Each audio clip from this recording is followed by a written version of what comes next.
Este libro de Daniel, algunos escritores le han puesto como nombre o lo han reconocido como el libro del Apocalipsis del Antiguo Testamento. Y entonces, si es el libro del Apocalipsis del Antiguo Testamento, es precisamente porque trae revelación que va a venir a darnos a nosotros la señal, la pauta de las cosas que están sucediendo y las cosas que van a suceder en el tiempo final.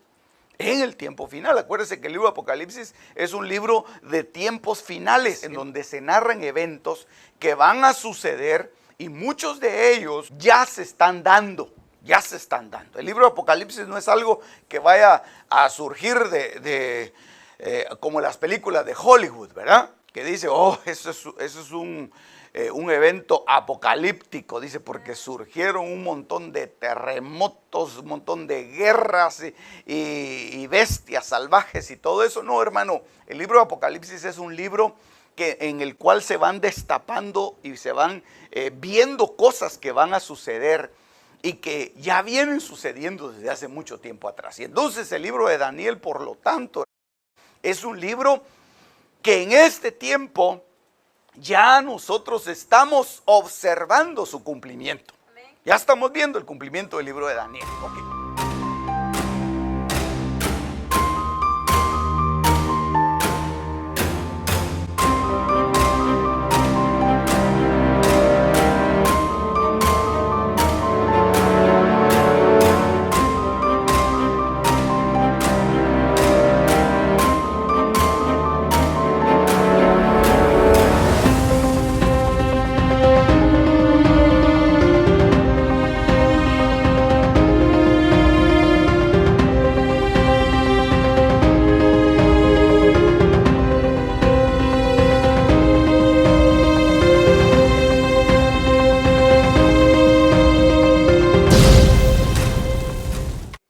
Entonces, fíjese que yo le había puesto como título para el tema de hoy este nombre que me gustó y creo que de alguna manera pues Dios lo puso en mi corazón, que es la revelación del amado. La revelación del amado. ¿Y por qué la revelación del amado? Si el que estaba escribiendo este libro se llamaba Daniel, porque Daniel tiene características, hermano, impresionantes, que son muy similares a las características que tenía el apóstol Juan. Fíjese, muy similares las características que tenía el apóstol Juan. Y entonces, una de las cosas que Daniel hace, y ahorita le voy a enseñar algunos de los versos que apoyan esto que estoy diciendo. Una de las cosas que Daniel hace, hermano, es que Daniel expone, pero no solamente expone la profecía, sino que le da una interpretación, la interpreta. Y entonces fíjese que, mire pues, esto es como dice la palabra del Señor cuando habla acerca de los dones, que hay diferentes dones, ¿verdad? Usted sabe que hay dones del Espíritu, hermano. Sí. Entonces, mire, pues voy a escribir con otro color porque a veces no mucho se ve. Bueno, como estamos cerca, yo creo que usted lo va a ver. Mire, pues hay dones del Espíritu. Uno de los dones que viene generalmente a certificar que una persona ha sido bautizada con el Espíritu Santo es el don de lenguas. Y entonces el don de lenguas viene, pero viene con el propósito de certificar que ha habido una manifestación espiritual. Ha habido una manifestación espiritual. Y entonces este don de lenguas digamos, uno lo tiene, pero uno muchas veces no sabe qué es lo que está diciendo. ¿Verdad que sí? Y por eso es que dice la palabra que mayor que este don de lenguas es el don de la profecía. ¿Verdad? Es el don de la profecía. Entonces, hay otro don que es, vamos a poner aquí, el don de la profecía. ¿Por qué? Eso está en 1 Corintios capítulo 12. ¿Por qué el don de la profecía es mayor que el don de lenguas? Porque se entiende, ¿verdad? Porque se entiende. Eso es lo que dice la Biblia, ¿verdad? Porque el don es mayor. ¿Usted cree eso? Busque 1 Corintios capítulo número 14. Aquí está una de las claves que nosotros tenemos que ver para poder entender el libro de Daniel. Porque el libro de Daniel no es en sí un libro de profecía.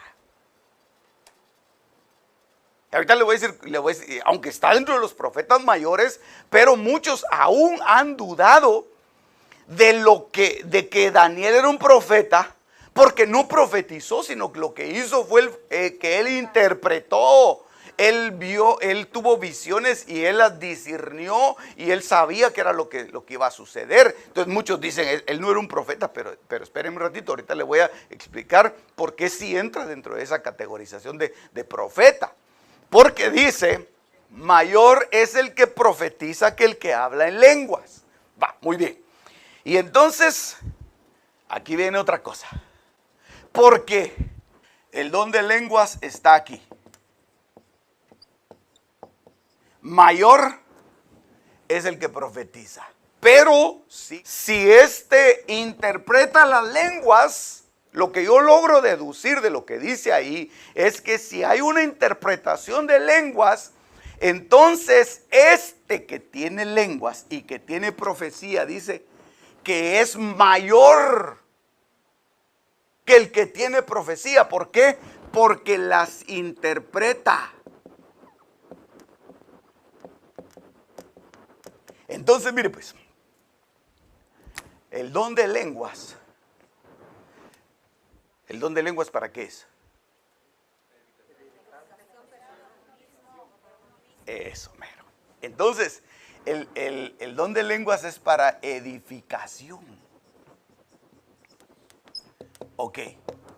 El don de profecía, ¿para qué es? Ajá. El don de profecía es para traer, para descubrir o para dar a conocer algo. ¿Sí?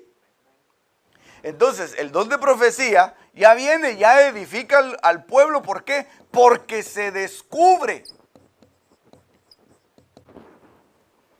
algo que está oculto. Pero cuando se da la interpretación, entonces aquí la cosa cambia un poquito. Voy a poner los que pintan aquí arriba, hermano, porque la cosa está complicada, hombre.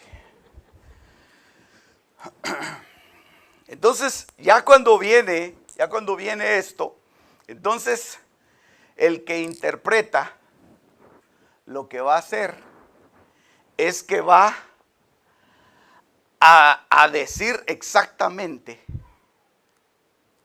va a dar como una luz sobre lo que se dijo en la profecía. Entonces viene, no solamente, mire, pues no solamente viene para, la interpretación viene para descubrir, sino que viene para revelar. Entonces, mire pues, el asunto con los profetas es que ellos, digamos, aquí vamos a poner tal vez, más que descubrir, sería anunciar. ¿Verdad? Vale. El asunto con los profetas es que ellos hablaban muchas cosas, pero no sabían para quiénes eran. O no sabían exactamente en qué tiempo se iban a dar las cosas. No sabían en dónde iban a ocurrir, pero ellos lo anunciaban y lo profetizaban. Entonces, muchos de ellos, digamos, como el pueblo no les entendía, entonces los apedreaban, los mataban, porque el pueblo no lograba pasar al otro nivel.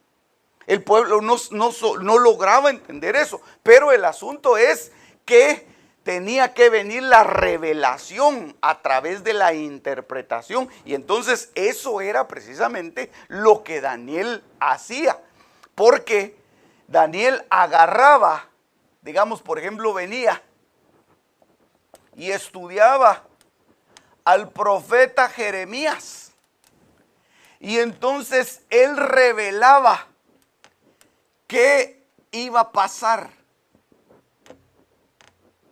y algunas otras cosas, y cuándo, en dónde, eso lo daba Daniel. Entonces no solamente digamos, agarraba la profecía, sino que Daniel lo que hacía es que era y estudiaba. Por eso es que Daniel era uno de los profetas que lo agarraron en la cautividad por el conocimiento, por la sabiduría, por la inteligencia que él tenía. Entonces él agarraba las profecías de Jeremías y entonces Dios le revelaba esto. Entonces tenía un nivel superior, porque no solamente profetizaba lo que iba a pasar, sino que él decía cuándo iba a pasar. Y esa era una de las cosas que muchos no mucho lo entendían, porque él decía que estudiaba, digamos, estudiando a Jeremías, él sabía que el pueblo de Israel tenía que estar 70 años en cautividad. Eso nadie más lo dijo, eso lo anunció el profeta Jeremías, pero por eso fue que el pueblo lo apedreó, por eso el pueblo lo desterró, porque ellos no sabían el qué, el cuándo. Entonces tenía que venir la revelación de parte de Dios, y esa era una de las cosas maravillosas que tenía Daniel. Daniel no solamente anunciaba, sino que Daniel veía las cosas que iban a pasar, y eso fue lo que le pasó en Babilonia cuando se lo llevaron. Viene Dios y lo traslada a Babilonia, y entonces ahí le enseña a Dios a Daniel el plan que iba a tener en el final de los tiempos con ese lugar, y que se iba a desprender de ahí de Babilonia. Es como cuando en el libro de Apocalipsis, en el capítulo número 5, no, en el capítulo número 4 viene y el Señor le dice a Juan: sube acá y te mostraré las cosas que van a suceder. Entonces no solamente él tenía que ir y profetizarlas, sino que él las estaba viendo, las cosas que iban a suceder. Es decir, lo trasladaban de un lugar a otro y ahí le enseñaban cosas. Mire qué cosa más tremenda. Entonces la revelación venía de esa manera, con el propósito de que el pueblo se preparara, y con el propósito ahora para nosotros que veamos en qué estado estamos y en qué lugar estamos, en dónde nos ha tocado vivir.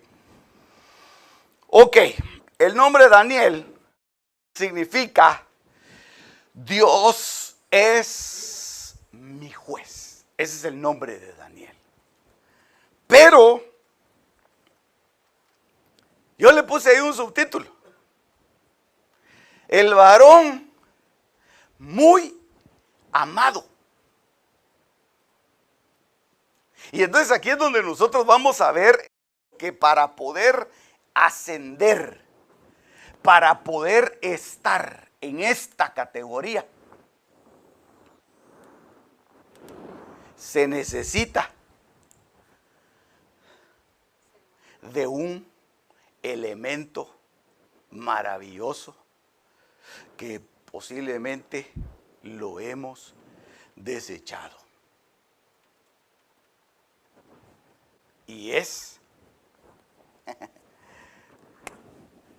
el amor. Fácil, ¿verdad? fácil, pero por eso es que cuando el apóstol Pablo le dice a Timoteo, te advierto, Timoteo, que en el último tiempo habrán, y entonces da 18 características, ¿se recuerda? Y dice, y lo primero que con lo que abre la lista de esas 18 cosas es amadores. Pero no amadores de Dios, sino amadores de sí mismos y de los placeres. Entonces, eso lo que hace es que cierra la puerta de la revelación. Entonces, una de las cosas que nosotros tenemos que entender es que la puerta de la revelación, como la que le abrieron a Daniel y como que la que le abrieron a Juan, está para aquellos que logran pasar sobre cualquier cosa y llegar a un nivel de amor, para aquellos que aman. Para aquellos que aman. Entonces no es por, mire, el estudiar es bueno, pero no es por mucho estudiar.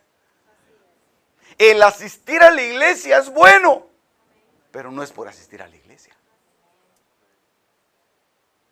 El ser buena gente, obviamente, eso es buenísimo, pero no es por eso que va a venir la revelación, sino por el nivel de amor que tú tengas.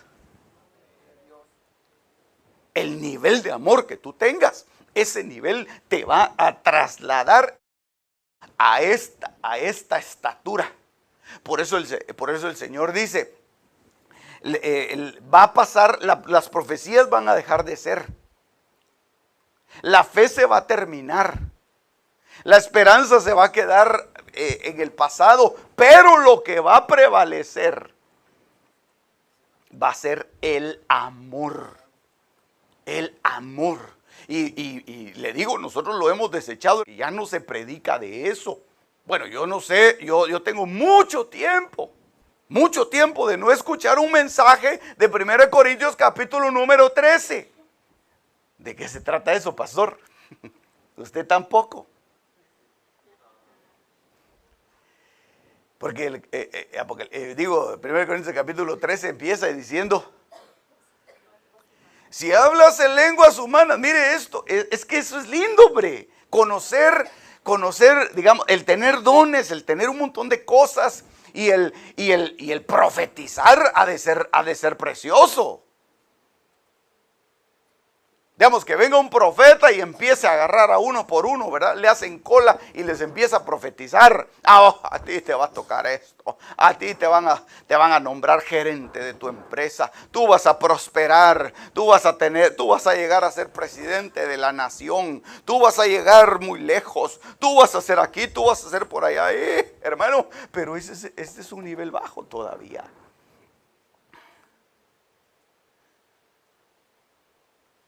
Porque profetizar no es todo.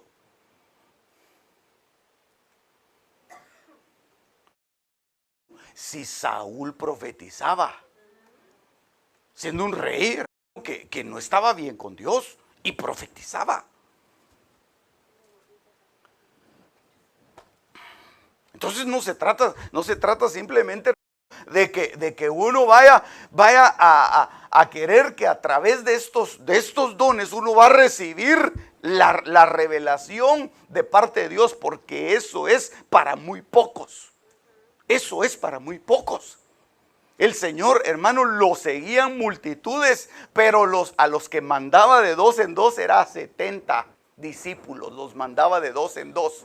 70, es decir, que de los cientos de personas a los cuales les daba de comer, 5,000, 3,000 personas en el monte, les daba de comer. De esos solo 70 agarraba y los enviaba a predicar. Y de esos 70, los que estaban cerca de él eran solo 12 discípulos. Y de esos 12 discípulos, solo 3 subieron al monte de la transfiguración y lo vieron transfigurado.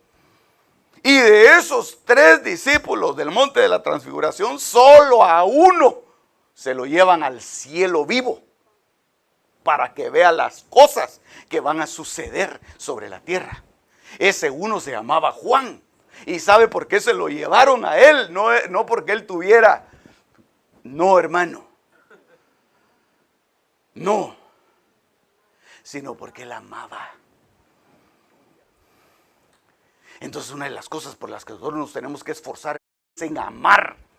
Amar, es que amar es difícil, es amar sobre todo a aquella gente que no colabora. ¿Verdad que sí? Ah, qué difícil es. Amar, amar es una batalla, pero Dios nos está mandando a que nosotros, hermanos, seamos como Daniel, que subamos a ese nivel en el cual las cosas se nos van a empezar a mostrar y Dios va a empezar a revelarnos cosas maravillosas. Y cuando nosotros tenemos amor en nuestro corazón, cuando nosotros tenemos amor en nuestro corazón, no nos vamos a hinchar por la revelación.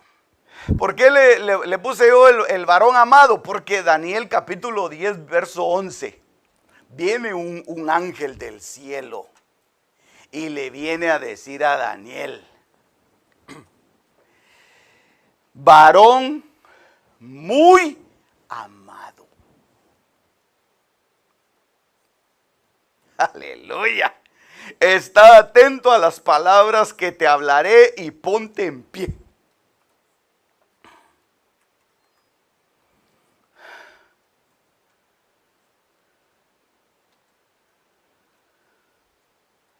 Entonces Dios amaba a Daniel. Dios amó a Daniel. Pero fíjese que ese amor que Dios tenía por Daniel no era cualquier amor, hermano. Porque fíjese que nosotros hemos visto que hay, digamos, algunas clasificaciones con respecto al amor, ¿verdad? Y esas usted las ha aprendido, ¿verdad? Que hay un amor que le llaman un amor filos. Hay un amor que le llaman un amor eros, ¿verdad? El amor filos es el amor entre hermanos. El amor eros es el amor, de ahí viene lo erótico, el amor entre cónyuges. Y el amor ágape, que es un amor que viene de Dios. Pero Dios solo nos puede amar con amor ágape. Porque ese es el amor de Dios.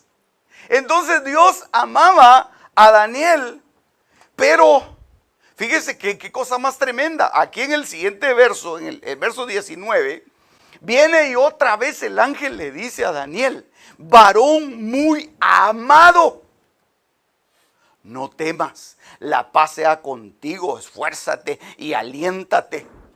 Y entonces lo que le está diciendo a Daniel es: Daniel, Dios te ama. Tienes que entender que eres amado de parte de Dios. Porque es que miren, una de las cosas que uno puede confundirse es, uno dice, pero si Dios ama a todos, dice. Y hay un verso que de alguna manera da pie a creer eso. Porque dice San Juan capítulo número 3, verso 16, dice: de tal manera amó Dios al mundo. Está hablando, no está hablando de un amor filos, ni está hablando de un amor eros, está hablando de un amor ágape. Y entonces ahí cualquiera puede decir, pues ahí entramos todos, hermanos. Dios nos ama a todos por igual.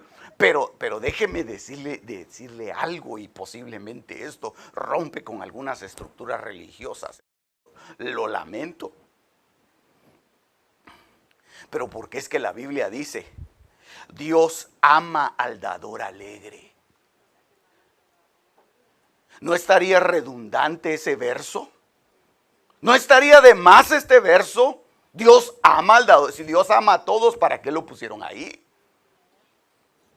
¿Por qué? Porque hay un amor ágape que es más profundo para aquellos que son llamados amados de Dios.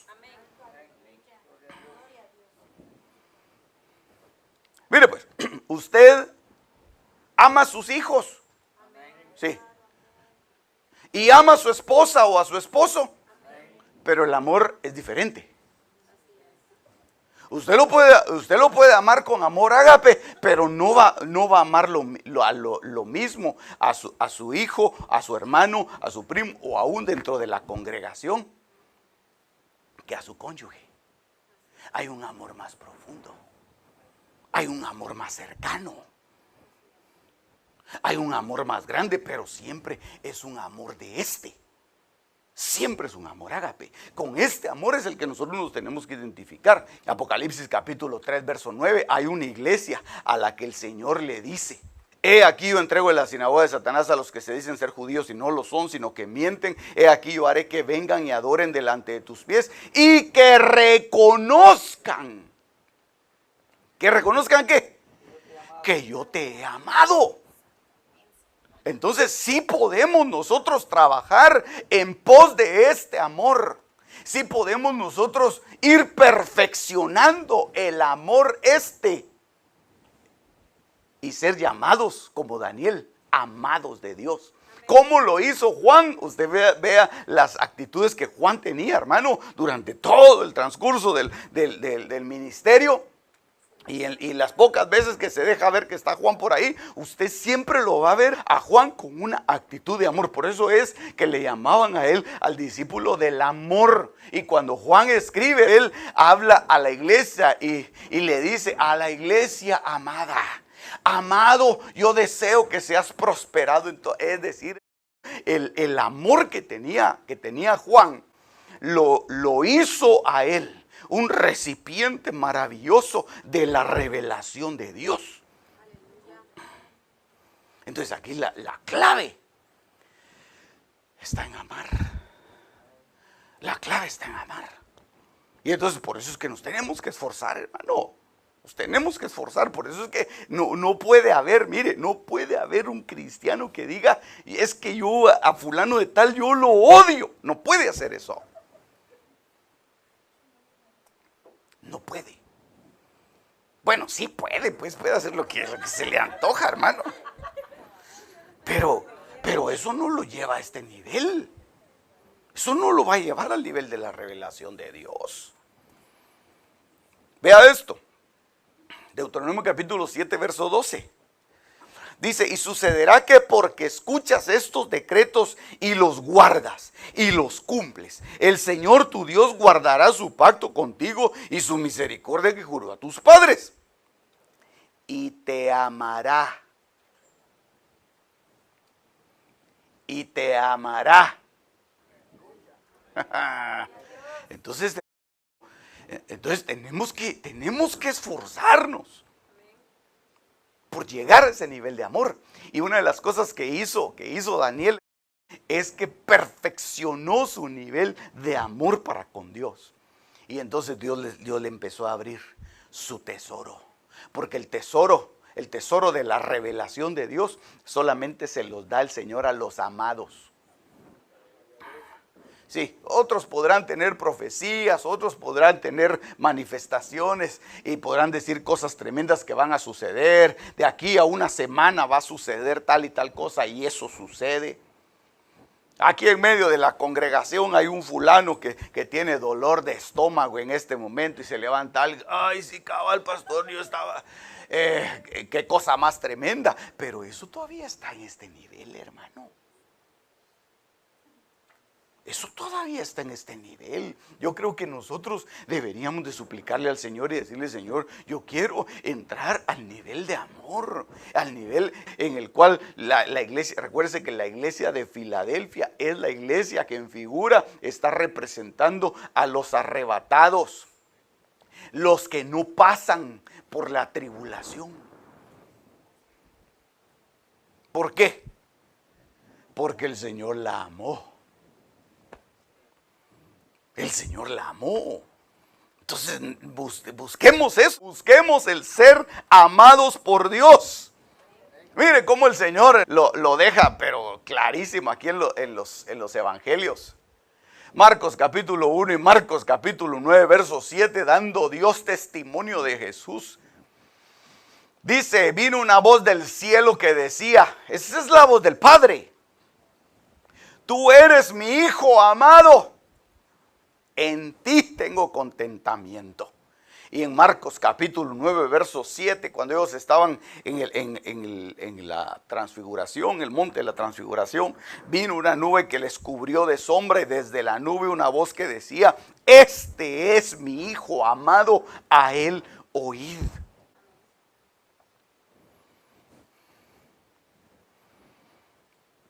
Entonces, mire, qué lindo. Yo estoy aprendiendo mucho. Yo creo que todos estamos aprendiendo bastante. Pero que no se quede todo en un conocimiento vano. Yo creo que va a llegar un día, si el Señor no viene pronto, va a llegar un día en que las computadoras van a inventar una computadora. Eso apúntelo a mi cuenta. Van a inventar una computadora tan tremenda que lo van a poner en las iglesias a pastorear gente.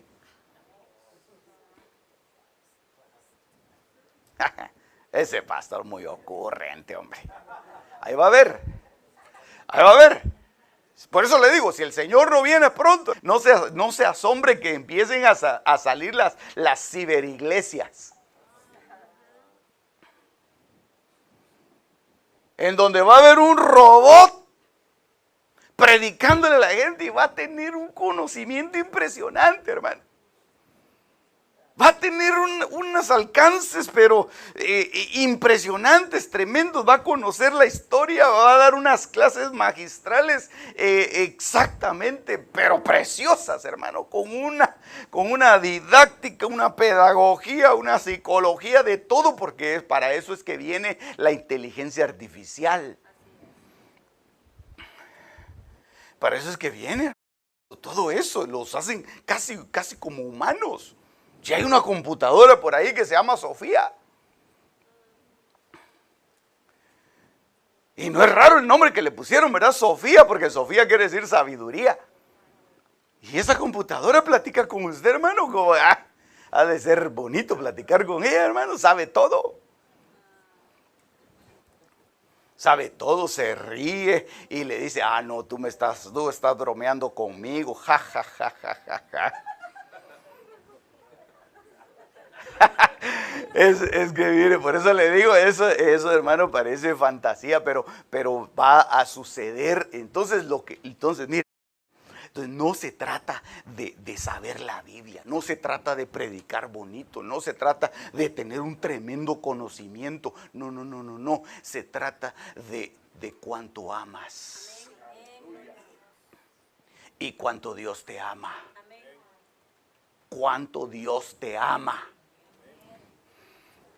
porque Dios te ama, Dios te ama, pero Dios te dice: este es mi amado.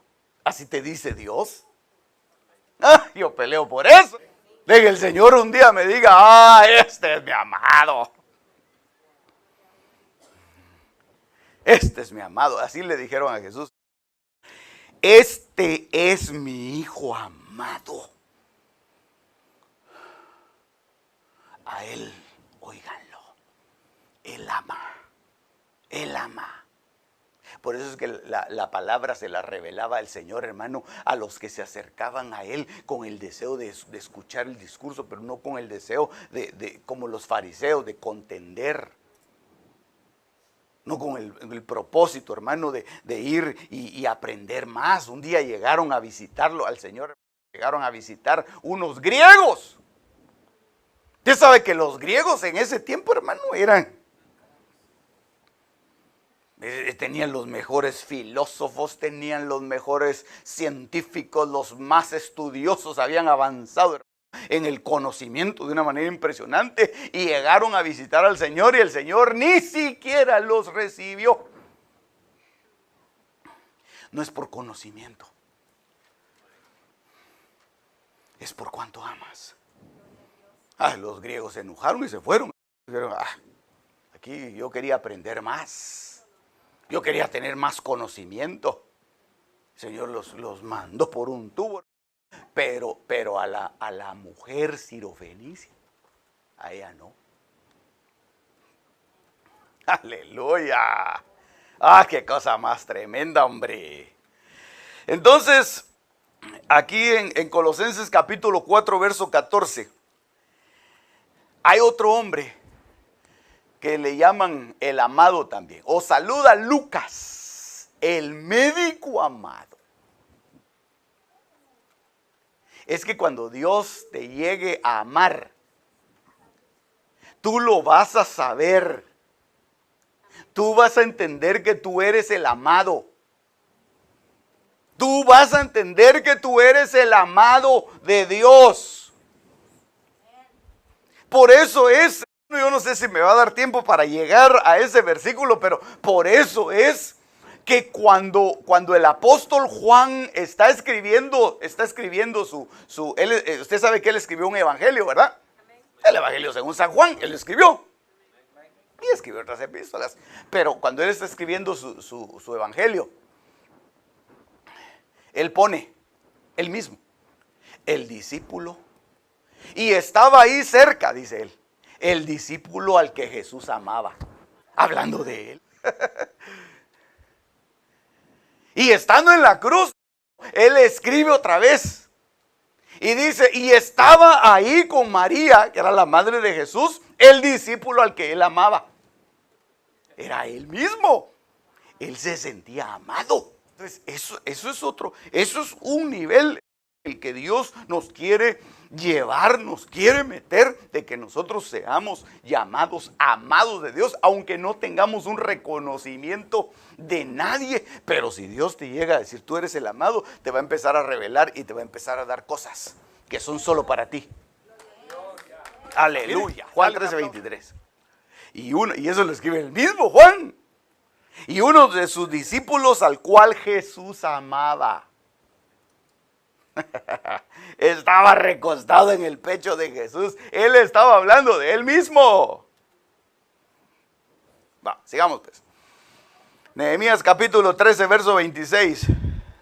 No pecó, y no hay muchos a los que el Señor les dice amados en la escritura. Búsquelos usted si quiere, yo le voy a presentar aquí los que encontré. No pecó por esto Salomón, rey de Israel, bien que en muchas naciones no hubo rey como él, que era amado de su Dios. Y Dios lo había puesto por rey sobre todo Israel, y aún a él le hicieron pecar las esposas extranjeras. Entonces, el llegar aquí, eso es algo maravilloso. Eso es algo glorioso, en el cual Dios nos empieza a revelar y a dar cosas. Cosas que a nadie más le da. Dios te va a empezar a dar cosas que a nadie más le da. Cuando llegues a alcanzar el nivel de amado de Dios. Pero eso no es garantía para que seas impecable.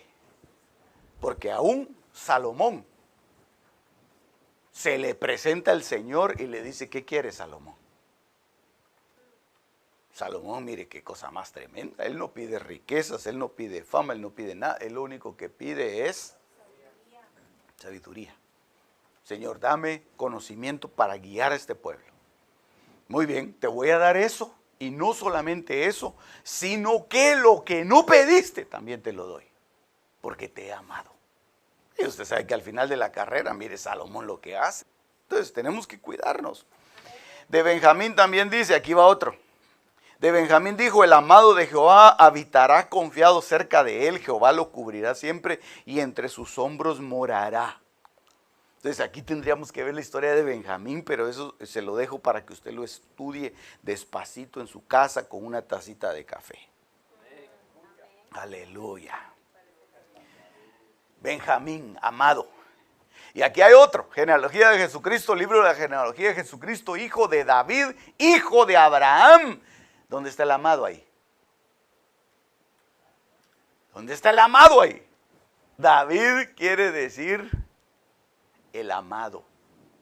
Ese es el nombre que significa David, el amado. 1 Juan capítulo 2, verso 5, pero el que guarda su palabra, en él verdaderamente el amor de Dios se ha perfeccionado. En esto sabemos que estamos en él. Entonces tenemos que ir perfeccionando nuestro amor.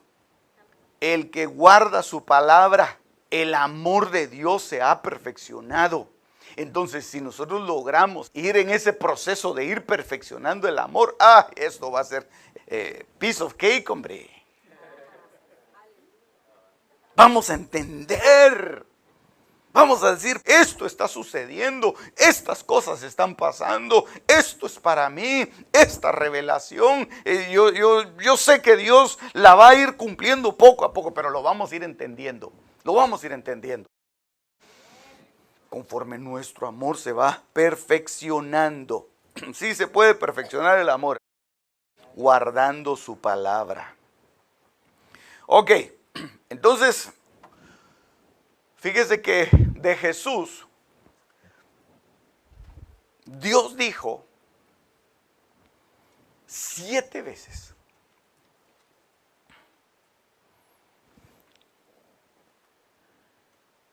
Mi hijo amado. Y eso no es casualidad. Usted sabe que la escritura guarda una coherencia impresionante. Entonces a Jesús, Mateo 3:17, el Señor le dice, este es mi hijo amado. Mateo 12:18, mi amado en quien mi alma se complace. Mateo 17:5, este es mi hijo amado. Luego viene en el Evangelio según San Marcos 1:11, tú eres mi hijo amado. Luego en Marcos capítulo 9, verso 7. Luego en Lucas capítulo 3, verso 22. Y por último en Lucas capítulo 9, verso 35. Son las únicas veces que menciona la palabra en que el Señor, en que Dios da testimonio de su Hijo, como diciendo, en Él se perfecciona mi amor. Él es la perfección del amor. Por eso es que dice el libro de Apocalipsis que Jesús es el espíritu de la profecía.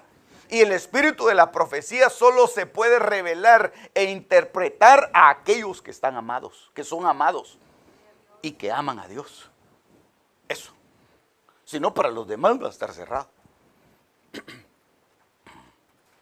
Va a estar cerrado. Qué cosa más tremenda, hombre.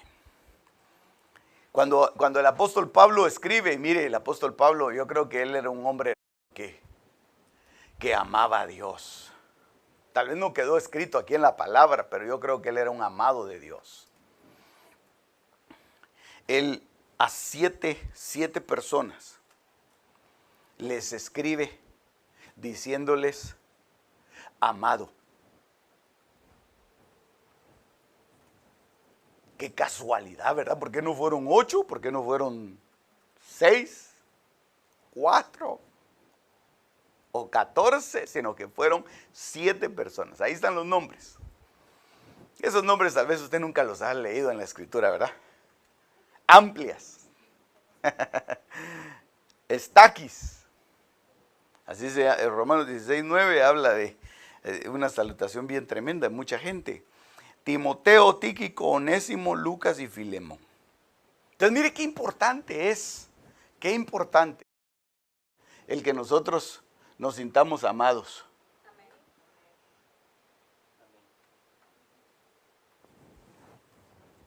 Esa es una de las cosas que el enemigo ataca muy frecuentemente en el cristiano. Dios ya no te ama. Mira, por eso te quitaron el trabajo. Dios ya no te ama. Mira, por eso te salió esa uña se te encarnó.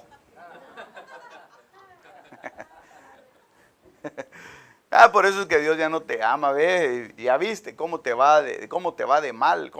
Eso es una de las cosas que el diablo ataca constantemente, hermano. Tratando de dañar el amor. Y esa es una de las cosas que el enemigo ataca, hermano, dentro de la familia, dentro del núcleo familiar, dañar el amor constantemente. Y eso es algo que estaba profetizado. En los últimos tiempos el amor de muchos se enfriará. Eso es lo que dice la palabra. Entonces el amor se va a empezar a enfriar de tal manera que muchos van a empezar a recurrir a cosas que son como un paliativo del amor, que parecen amor, pero no es amor. Que parece amor, pero no es amor. Por eso es que aquí estos no entran dentro de esta categoría. Porque muchos entonces dicen, entonces yo recurro a las mujeres, dirá un hombre. Y una mujer dirá, no, entonces yo recurro a los hombres para que me amen con este amor, porque no encuentra esto. Entonces esto se constituye en un enemigo de esto. Por eso es que en la familia, una de las cosas que se debe cultivar antes de cultivar este amor, filos, que es un amor de fraternidad y de hermandad, el amor ágape. Los amados del apóstol Juan, mire los que él menciona. Lázaro, Marta, María. A estos fueron a los que se les llamó amados, ya sea el Señor o Juan, ¿verdad? Pero se les pone al amado, y fíjese que le escribe y dice, al amado Gallo, dice, con Y, ¿verdad? A la iglesia y a los hijos. Segunda de Juan 1:1, y ahí está en amarillo lo que yo le decía, 1, 2, 3, 4 veces menciona el apóstol Juan a él mismo. Se menciona a él mismo, el discípulo que Jesús amaba, siendo él. El discípulo que Jesús amaba, siendo él. El discípulo que Jesús amaba, siendo él mismo, hermano, 4 veces. En la epístola, ya cae mal dice, ya se sabe que Dios lo ama, hombre, ¿para qué tanta bulla? Él se sentía amado. Él se sentía amado. Aleluya. Qué lindo es sentirse uno amado. Aleluya. Por eso es que el Señor, el mundo nos va a afligir. En el mundo tendréis aflicción, dice la palabra, pero no temáis porque yo he vencido al mundo. Entonces el mundo nos va a despreciar, pero Dios nos va a amar. Dios nos va a recibir, Dios nos va a amar. Por eso el que se constituye en amigo del mundo se constituye en enemigo de Dios, ¿verdad? Muy bien. Entonces aquí es donde viene el tema. Ya explicándole todo esto, pues ahora entrémosle al tema. ¿Verdad? El varón muy amado. El varón muy amado. ¿Quién es el varón muy amado? Daniel le puse ahí, ¿verdad? Ay, yo lo nombré así, ¿verdad? El varón muy amado. A mi forma de verlo. ¿Por qué? Ahorita le explico. Mateo 10:37, por ahí empieza la explicación. Yo me voy a demorar 5 minutos o un poquito más, pero no mucho. El que ama al padre o a la madre más que a mí, no es digno de mí. Y el que ama al hijo o a la hija más que a mí, no es digno de mí. Habla de amor. Entonces, ese es un nivel de amor. Porque eso no está hablando de despreciar a la madre. Eso no está hablando de despreciar a la esposa o despreciar al esposo o al hijo. No. Está hablando de un nivel ágape. Por eso es que le estoy explicando todo eso. En un nivel ágape en el que yo amo, por ejemplo, hermano, yo los amo a ustedes. Sí, delante de Dios, yo los amo a ustedes.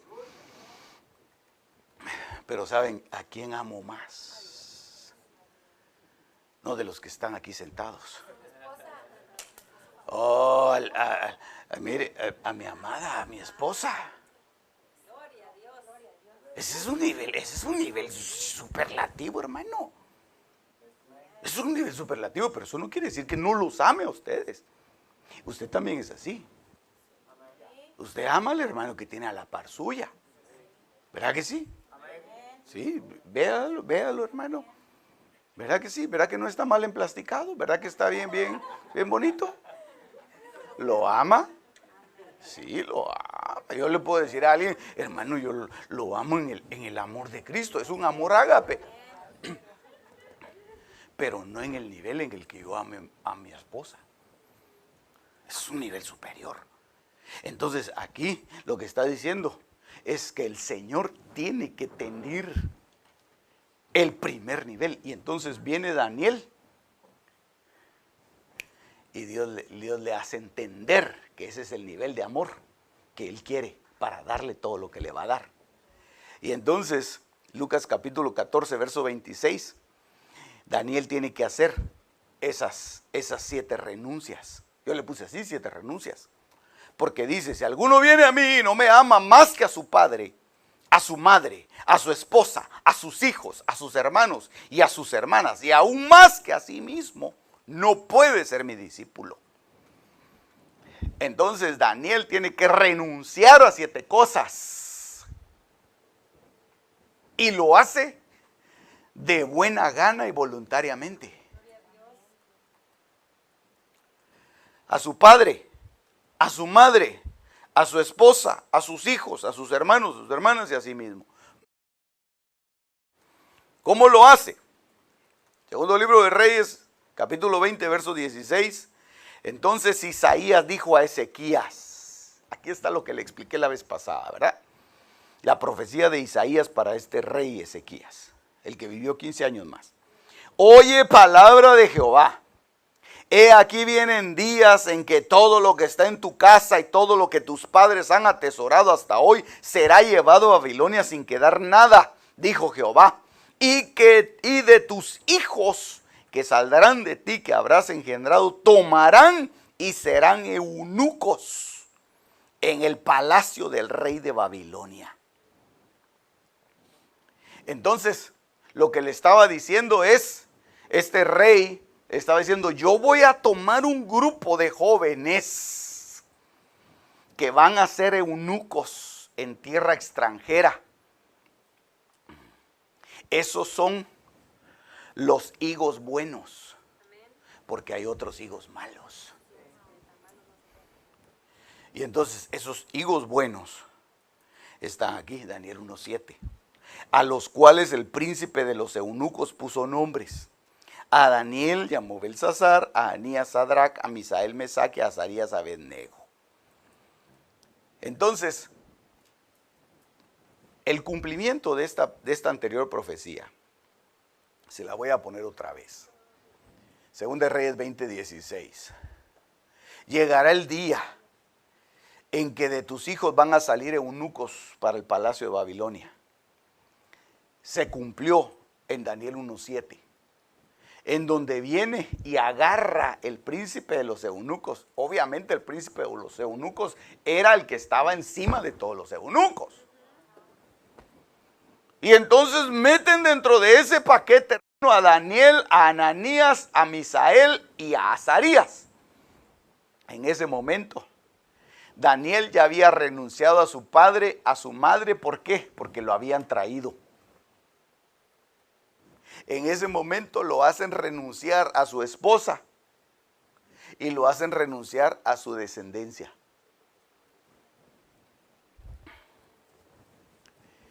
Y automáticamente lo trasladan a una estatura en la que él es apartado para Dios. Y ahorita vamos a terminar. Solo le voy a explicar esto. No me puedo ir con las ganas de decírselo. Entonces, ¿qué es un eunuco? Para estar más claros, un eunuco es un varón castrado, es decir, no podía tener esposa, y mucho menos hijos. Ahí renuncia Daniel a su esposa y a sus hijos. Es la privación de los genitales externos masculinos que puede efectuarse de manera parcial o total. La manera parcial es la castración propiamente dicha, es decir, la extirpación por corte o la inutilización por golpes. La manera total es cuando existe una mutilación radical. Eso es lo que dice la enciclopedia.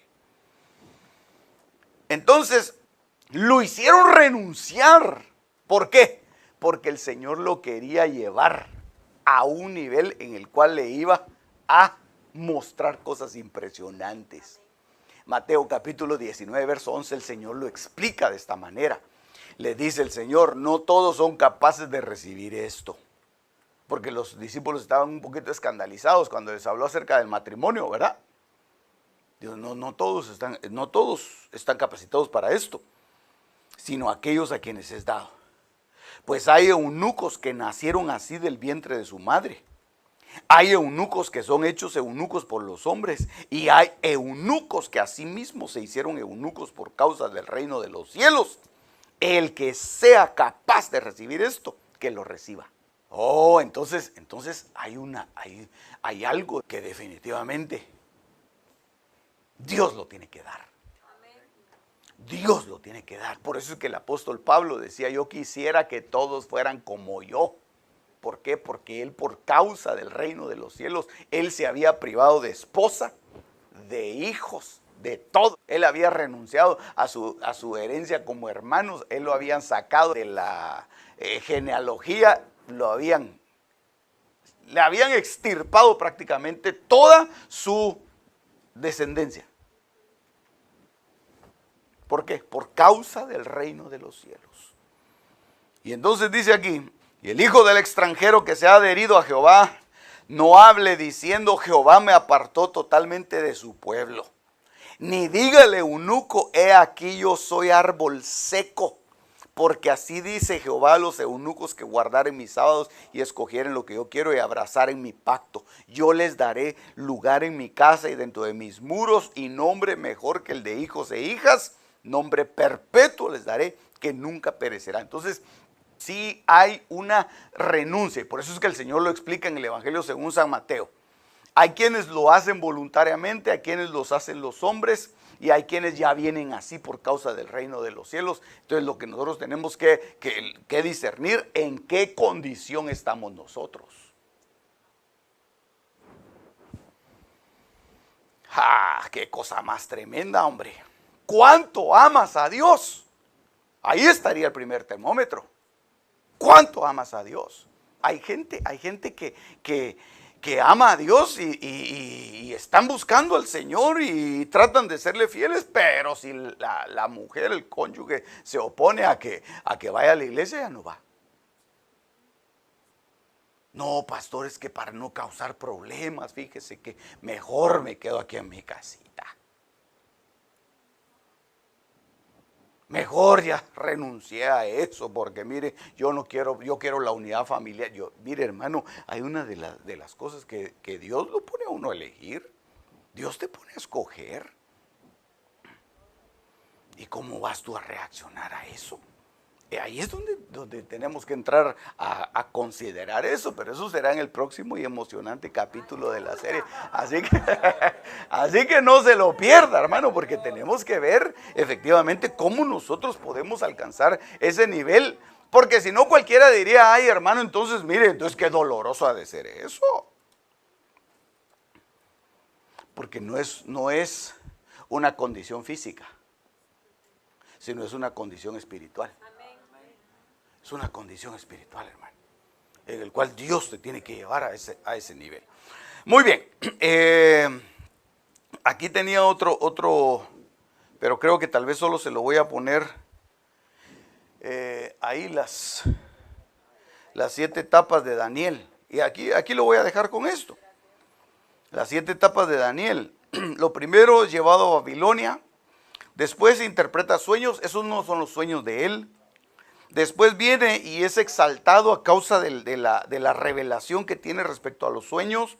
Después es echado al foso de los leones, en donde viene el momento de la prueba. Después ya le empiezan a dar la revelación. Mire hasta dónde le empiezan a dar la revelación. Primero viene un nivel de interpretación solamente, pero ahora ya viene un nivel de revelación. Y entonces ya después se le empieza a abrir el panorama, en donde le dan conocimiento y en donde él ya pone las advertencias del tiempo final. Entonces ya profetiza, entonces ya viene su faceta.